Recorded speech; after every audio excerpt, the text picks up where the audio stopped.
Па добро, мислам дека после европското првенство кога ќе се намалат емоциите, ќе можеме да дадеме генерална оценка, така да можам само да кажам дека беше огромно задоволство да се води Македонија на едно европско првенство, да ја почувствуваме и ние, убавината на тоа европско првенство и заедно со навивачите да се представиме на Европа, така да мислам дека воопшто не треба да бидеме разочарани, затоа што тоа беше наш дебитантски настап, дека ние бевме тие кои го пробивавме ледот што се вели, нормално дека уште еднаш би сакал да им се заблагодарам на фудбалерите за се она што направија и нивниот настап на европско првенство.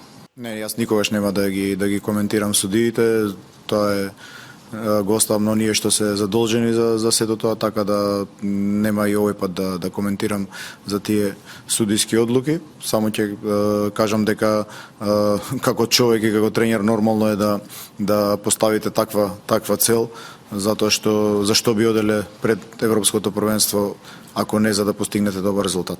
Па добро, најнапред ќе ми дозволиш, бидејќи ова е моја последна пресконференција, да искажам една благодарност до целиот мој стручен штаб, до мојот медицински персонал, до фудбалерите, предводени од капитенот Горан Пандев, за се она што направи изминатите 5,5 години. Потоа да се заблагодарам на сите вас, домашни странски медиуми за соработката што имавме. И на крајот морам да се заблагодарам на моето семејство за безрезервната поддршка, на сопругата Тања, на моите деца Лука, Луна и Леа. Така да навистина ова се моменти кои цел живот ќе ги памтам и вечно ќе останат запамтени во мојот живот и среќен сум што бев дел од сето ова. Никогаш не ги делам играчите, никогаш не спомнувам играчи, така да тоа ќе го направам и сега. Така да мислам дека е неблагодарно јас сега да издвојувам кој задоволил, кој не, оставам на оние што ќе дојдат да го направат тоа.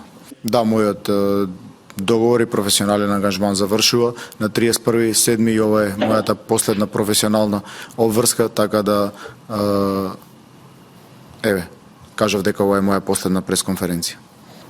Тоа значи дека мојот договор со Фудбалската федерација завршил и дека јас повеќе не сум селектор од онај ден 31.7. кога и формално правно ќе истече договор.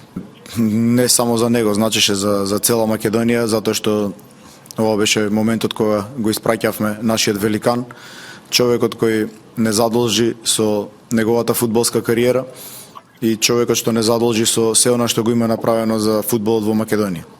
Јас само можам да кажам дека сум среќен што 5,5 години работев со таков капитен и таков човек и му благодарам за се што има направено за фудбалот во Македонија и се надевам дека идните генерации имаат еден добар пример како треба да се однесуваат, како треба да работат за да стигнат до оние величини кои ги направи Горан Пандев. Па добро, јас сега тоа прашање треба да го поставите до Горан Пандев. Јас само кажав дека сум среќен што 5,5 години работев со таков капитен, што од првиот наш разговор во Дженова, па еве сега до Амстердам, успеавме заедно со сите оние што им се заблагодарив да испишеме една историска приказна, да ја пласираме Македонија на европско првенство, така да за иднината и кој понатаму треба да биде во репрезентација, прашањето треба да го поставите на друга адреса.